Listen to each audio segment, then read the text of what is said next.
Hello dear students, एक बार फिर से स्वागत है आप सभी का एक नए वीडियो के साथ आपके अपने यूट्यूब चैनल गुरुजी 247 ऑनलाइन क्लासेस में। दोस्तों, आज की इस वीडियो हम लोग एनसीईआरटी गणित कक्षा 10 का अध्याय 3 यानी कि दो चर वाले एक रैखिक समीकरण के युग्म को पढ़ेंगे, जो कि आपका यह पार्ट पहला वीडियो होगा, जिसमें कि आपको दो चर वाले एक रैखिक समीकरण युग्म का थ्योरी बताया जाएगा, जिसमें इंट्रोडक्शन किया जाएगा। ठीक है दोस्तों, जैसे कि इसमें से बताया जाएगा कि इसमें चर क्या होता है, अचर क्या होता है, रैखिक क्या होता है और युग्म का परिभाषा क्या होता है। ठीक है, और दो चर वाला रैखिक समीकरण को कितने प्रकार से हल किया जाता है, इन सभी बातों को आप सभी के बीच बताया जाएगा। तो बने रहिएगा इस वीडियो के अंत तक। वीडियो पसंद आने पर दोस्तों वीडियो को लाइक कर दीजिएगा, ज़्यादा से ज़्यादा दोस्तों तक शेयर जरूर कर दीजिएगा। ठीक है, अगर आप इस चैनल पर नए आए हैं तो चैनल को सब्सक्राइब करके घंटी के बटन को भी दबा दें, ताकि जब भी मैं इस प्रकार का वीडियो अपलोड करूं तो उसका नोटिफिकेशन सबसे पहले आप तक पहुंच सके। ठीक है दोस्तों, तो चलिए इस वीडियो को शुरू करते हैं। तो सबसे पहले देखेंगे दोस्तों कि चैप्टर का नाम क्या है हम लोग का।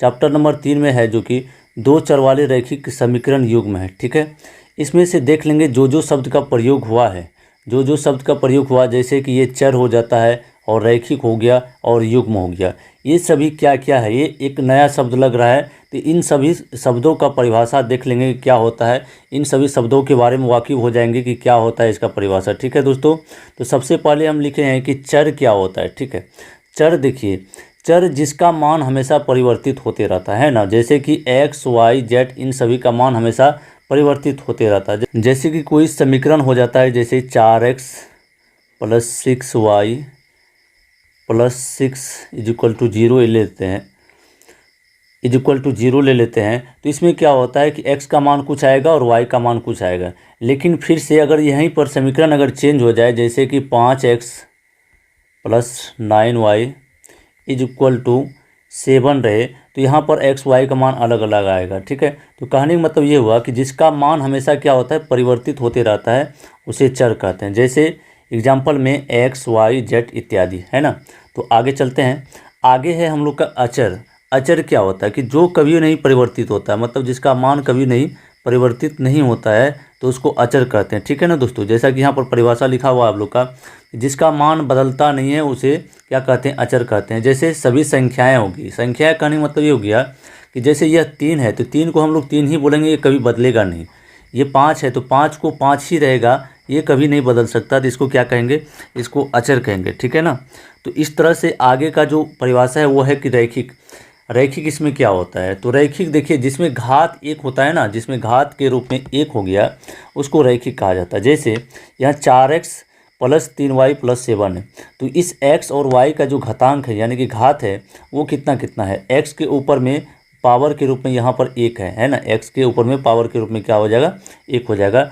इसलिए इसको जो है कि रैखिक कहा जाता है। ठीक है, कहने का मतलब ये हुआ कि रैखिक मतलब जिसके ऊपर में घात के रूप में एक हो, उसे रैखिक कहा जाता है। ठीक है, इसके बाद आ जाता है कि युग्म। ठीक है ना, युग्म क्या होता है कि युग्म मतलब होता है किसी भी चीज़ का जोड़ा लगाना। ठीक है, जैसे यहाँ पर दो समीकरण का जोड़ा लगाया जाता है, तो इसलिए यहाँ पर युग्म शब्द का प्रयोग हुआ था। तो आपको युग्म के बारे में बता दिया हूँ, तो युग्म आखिर होता है क्या, है ना। देखिए यहाँ लास्ट में युग्म शब्द का प्रयोग हुआ है, तो युग्म क्या होता है तो आपको पता चल गया होगा।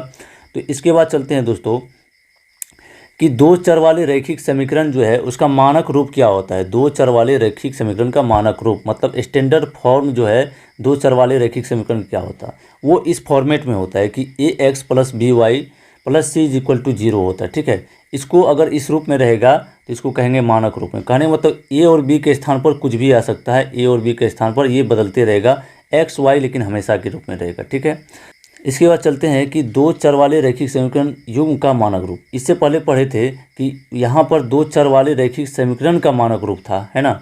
यहाँ पर दो चर वाले रैखिक समीकरण का मानक रूप, यहाँ पर एक नया शब्द जुड़ गया है, युग्म। युग्म मतलब अभी तुरंत आपको परिभाषा बताया गया है कि युग्म मतलब होता है जोड़ा। युग्म मतलब क्या होता है, जोड़ा। तो मतलब समीकरण का यहाँ पर कितना जोड़ा होना चाहिए, मतलब दो ठो समीकरण होना चाहिए। तो इसका जो मानक रूप होता है वो इस रूप में होता है ना। a1x + b1y + c1 = 0। दूसरा में क्या हो जाएगा, दूसरा में होगा a2x b2y plus C2 is equal to 0, ठीक है ना। तो इस तरह से यह समीकरण युग्म का होता है मानक रूप। सिर्फ समीकरण का मानक रूप कहेगा तो आपका ये एक ठो हो जाएगा ये, ठीक है। तो इसी के आधार पर आगे का जो टॉपिक है वो समीकरण को हल कैसे किया जाता है। जैसे कि 2 ठो समीकरण दिया हुआ रहेगा तो आपको बताया जाएगा कि इसमें जो है कि कौन सा विधि लगाएंगे, कौन कौन विधि से हल किया जा सकता है, ठीक है। आपको यह बताया जाएगा कि इसको कौन कौन विधि से हल किया जाएगा। तो कहने मतलब ये कह सकते हैं कि 2 चर वाले रैखिक समीकरण को कितनी विधि से हल किया जा सकता है, ठीक है दोस्तों। तो पहला नंबर में है 2 चर वाले रैखिक समीकरण को देखिए मुख्यतः 4 विधि से हल करते हैं। वैसे और भी विधि होते हैं लेकिन हम लोग क्लास 10th में अभी 4 विधि का ही अध्ययन करेंगे, जिसमें कि पहला नंबर में आपका ग्राफीय विधि, दूसरा में प्रतिस्थापन विधि, तीसरा में विलोपन विधि और चौथा में वज्र गुणन विधि है, ठीक है। यह मुख्य 4 विधि का प्रयोग करते हैं हम लोग समीकरण को बनाने में। और इसके अलावे भी विधि होते हैं लेकिन उसका अध्ययन हम लोग को नहीं करना है, जो कि बोर्ड एग्जाम के पॉइंट ऑफ व्यू से इम्पोर्टेंट नहीं होता है, ठीक है। तो इसमें एक एक करके सबको जान लेंगे। जैसे कि ग्राफीय विधि क्या होता है। ग्राफीय विधि में मतलब आपको बोलेगा कि ग्राफ बना करके इस समीकरण को हल कीजिए। जैसे एक ग्राफ कॉपी होगा, जैसा कि आपको स्क्रीन पर के ऊपर देख रहा होगा। यहाँ पर मैं एक इमेज लगा देता हूँ। ग्राफीय विधि में ग्राफ कैसे बनाया जाता है तो ये हो जाएगा इसका क्या, इधर x होता है, ठीक है, और इधर x डैश और इधर y डैश। तो इसमें क्या होता है कि ग्राफ खींच करके ग्राफीय विधि द्वारा हल किया जाता है। प्रतिस्थापन विधि क्या है। प्रतिस्थापन विधि में क्या होता है कि यहाँ पर x और y का जो मान है, x और y का जो मान है उसमें से किसी एक को प्रतिस्थापित करके बनाते हैं। इन सभी चीज़ों का जो विस्तृत जानकारी हम लोग चैप्टर में जैसे घुसते जाएंगे, जिस चैप्टर में जो कहेगा, जिस विधि के द्वारा बनाने के लिए कहेगा, वहाँ पर विशेष नॉलेज आपको दिया जाएगा। तो इसलिए आपसे रिक्वेस्ट है कि चैनल को सब्सक्राइब करके ज़रूर रखें, ताकि जब भी मैं वीडियो डालूँ उससे संबंधित आपका नोटिफिकेशन सबसे पहले आप तक पहुँच सके, ठीक है। उसके बाद जो है तीसरा नंबर में है कि विलोपन विधि है ना। इसमें क्या किया जाता है, एक चर मान को विलुप्त कर दिया जाता है, जो कि आपको चैप्टर में बताया जाएगा। उसके बाद चौथा नंबर है वज्र गुणन विधि। इसमें एक फार्मूला होता है, उस फार्मूला के द्वारा जो है कि समीकरण का हल किया जाता है, ठीक है। इसके बाद चलिए 2 चर वाले एक रैखिक समीकरण युग्म से संबंधित कुछ इम्पोर्टेंट पॉइंट है, ठीक है। कुछ इम्पोर्टेंट पॉइंट है, उसको देखेंगे कि क्या होता है इम्पोर्टेंट पॉइंट। जैसे कि आपको है कि महत्वपूर्ण तथ्य में देख लीजिए, 2 चर वाले रैखिक समीकरण युग्म का 2 ठो जोड़ा दिया रहेगा। जैसे यहाँ पर a1x b1y plus c1 is equal to 0 और a2x b2y c2 is equal to 0। तो इसमें से आपको इसी के द्वारा अनुपात का तुलना करके आपको बताना है कि समीकरण का ग्राफीय निरूपण कैसा होगा और उसका जो हलों की संख्या जो होती है, हल कितने होंगे, तो इसके बारे में बताना होता है, ठीक है। अगर यदि यहाँ पर देखिए नंबर 1 में, अगर यदि समीकरण का अनुपात को तुलना करने के बाद a1/a2 is not equal to b1/b2, कहने का मतलब ये हुआ कि a1/a2 बराबर नहीं होगा b1/b2 का, तो यह ग्राफ का निरूपण जो होगा इस समीकरण का वो कैसा होगा, प्रतिच्छेदी होगा। अब ये प्रतिच्छेदी क्या होता है दोस्तों, तो प्रतिच्छेदी का मतलब ये होता है कि जब 2 लाइन एक दूसरे को कहीं कट करे तो इसको कहते हैं प्रतिच्छेदी ग्राफ। मतलब ग्राफ जो होता है इस प्रकार से होगा, ठीक है। तो इससे संबंधित आपको स्क्रीन पर दिख रहा होगा कि ग्राफ जो है बना हुआ कैसा है, ठीक है। स्क्रीन पर इमेज लगा दे रहा हूँ, तो वहाँ पर आप देख लीजिए कि किस तरह से ग्राफ बनता है, प्रतिच्छेदी ग्राफ, ठीक है। इसके बाद देखिए हलों की संख्या, हल जो होगी वो कितने होंगे, इसका केवल एक हल होंगे। मतलब x का मान 1 निकलेगा एक ठो और y का मान 1 ठो निकलेगा। मतलब हलों की संख्या कितना हो जाएगी, एक ही होगा। मतलब अद्वितीय हल होंगे, इसका कोई दूसरा और हल नहीं हो सकता है, ठीक है। तो ये तो हो गया ग्राफ का जो है निरूपण होगा वो प्रतिच्छेदी होगा। हलों की संख्या जो होगा वो 1 ठो होगा, मतलब केवल एक हल या अद्वितीय हल भी बोल सकते हैं, ठीक है। दूसरा सेकंड नंबर में ये है कि जब समीकरण का अनुपात का तुलना करेंगे, अनुपात को तुलना करने के बाद इस रूप में आएगा a1/a2 is equal to b1/b2 is equal to c1/c2, तो ग्राफ का जो निरूपण होगा वो संपाती होगा। अब यह संपाती क्या होता है, संपाती कहने का मतलब ये है कि जैसा कि आपको इमेज में दिख रहा होगा स्क्रीन पर, संपाती कहने का मतलब ये होता है कि एक लाइन मान चलिए ग्राफ कॉपी में खींचा गया इस तरह से, ठीक है। फिर दूसरा समीकरण का भी लाइन जो है ना इसी लाइन के ऊपर आ जाएगा, तो यह ग्राफ कैसा कहलाएगा, संपाती कहलाएगा। मतलब एक लाइन के ऊपर में दूसरा लाइन आ गया तो वह ग्राफ संपाती होता है, ठीक है। अब इसका हल का बात किया जाए तो हल कितना होगा, इसके अनेक हल होंगे, क्योंकि जब संपाती हो जाएंगे तो इसका अनेक हल हो सकता है, मतलब x और y का जो मान होगा बहुत सारा हो जाएगा, है ना, अनेक हल होंगे। तो इसलिए जो है इसका जो है कि ग्राफ संपाती होंगे और हल का बात किया जाए तो हल अनेक होंगे। ठीक है, तो इस तरह से इस कॉलम को आप याद रखिए, क्योंकि एग्जाम पॉइंट ऑफ व्यू से ये बहुत ही इंपॉर्टेंट बन जाता है। नंबर तीसरा में उसी तरह से देखिए, यहाँ पर अनुपात का तुलना किया गया तो A1/A2 is equal to B1/B2 is not equal to C1/C2, मतलब A1/A2 बराबर B1/B2 बराबर नहीं है C1/C2 के। तो ग्राफ कैसा बनेगा, ग्राफ जो बनेगा वो समानांतर होगी, समांतर ग्राफ बन जाएगा, जैसा कि आपको स्क्रीन पर दिख रहा होगा। यहाँ पर इमेज लगा हुआ, देख लीजिए इमेज में कैसे होगा। तो इस तरह से ग्राफ बनता है, मतलब समांतर कहने मतलब ये क्या हुआ कि दो लाइन जब ग्राफ कॉपी में बनेगा तो दोनों समीकरण का अलग अलग दो लाइन बनेगा जो कि समान अंतर के साथ चलेगा। ठीक है, ये इसके बीच में दो लाइन के बीच में हमेशा अंतर जो है वो समान होंगे। ठीक है दोस्तों, तो इसी को कहते हैं समांतर।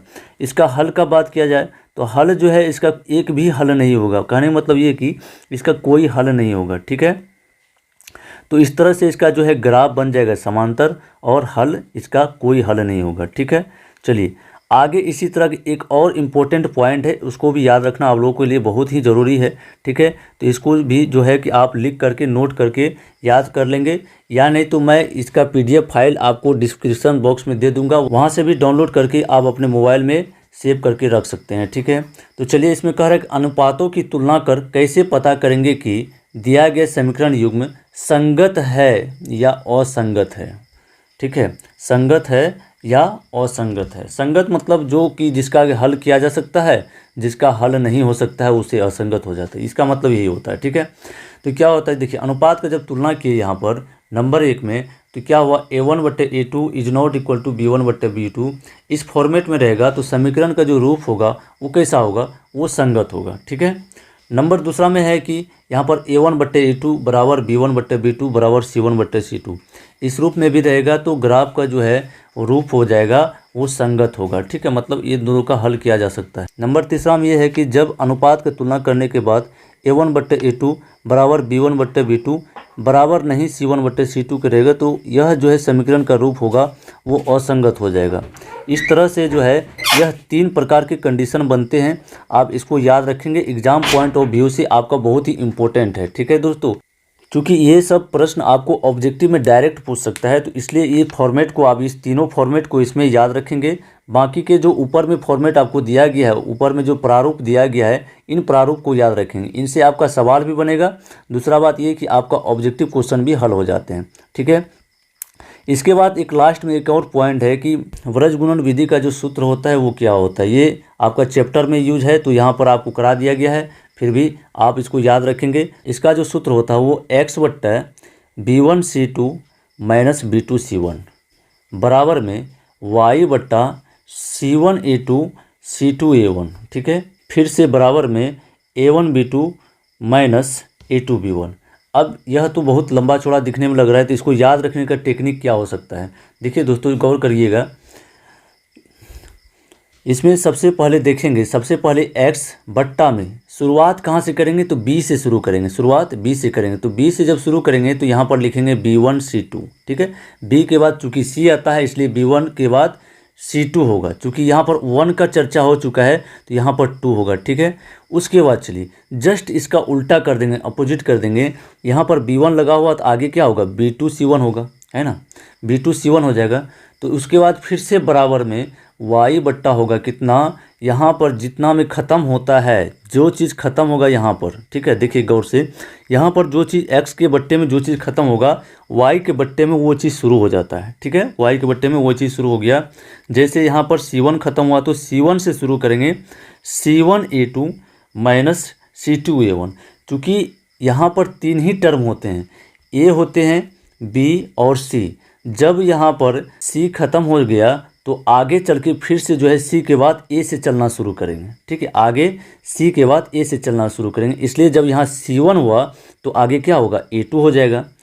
आगे फिर से माइनस में इसी का उल्टा, यहाँ C1 था तो C2 हो गया और A1 हो गया। ठीक है, आगे फिर से बराबर में जो करेंगे 1 बट्टा करेंगे, 1 बट्टा हो जाएगा ये कि A1 B2, चूँकि A1 में ख़त्म हुआ है तो यहाँ पर शुरू की कहाँ से होगा, A1 से शुरू होगा, तो A1 के बाद B आता है, B2 हो जाएगा। माइनस में फिर से इसका उल्टा हो जाएगा, चूँकि यहाँ A1 था तो यहाँ पर A2 B1 हो जाएगा। तो इस तरह से यह टेक्निक लगा करके आप याद रख सकते हैं। वैसे विस्तृत जानकारी आपको चैप्टर में ज़रूर दिया जाएगा। यह आपका जो है थ्योरी का एक छोटा सा वीडियो था, आप इसको जो है कि याद रखेंगे इसको लिख करके, ठीक है दोस्तों। तो अगर यदि आप चाहते हैं कि इसका PDF फाइल डाउनलोड करने के लिए, तो आपको PDF फाइल का जो है लिंक डिस्क्रिप्शन बॉक्स में दे दिया जाएगा, वहाँ से भी जा कर के डाउनलोड कर सकते हैं, ठीक है। आशा करता हूँ कि आपको यह वीडियो पसंद आया होगा। अगर यदि पसंद आया होगा तो वीडियो को लाइक कर दें, ज़्यादा से ज़्यादा दोस्तों तक शेयर करें, चैनल को सब्सक्राइब कर लें, है ना। और कमेंट बॉक्स में अपना कमेंट ज़रूर लिखें। अगर यदि आपके पास भी किसी भी प्रकार का क्वेश्चन हो, कोई भी प्रकार का सवाल हो, परेशानी हो, तो आप अपना जो है सवाल को इस व्हाट्सअप नंबर पर व्हाट्सअप कर सकते हैं 7250466470, ठीक है। इस नंबर पर व्हाट्सअप मैसेज कर सकते हैं। उसका पूरा प्रयास किया जाएगा सॉल्यूशन करके आपको भेजने का, या नहीं तो उसका अलग से वीडियो बना करके डालने का पूरा प्रयास किया जाएगा, ठीक है दोस्तों। Thank you for watching. जय हिंद, वंदे मातरम।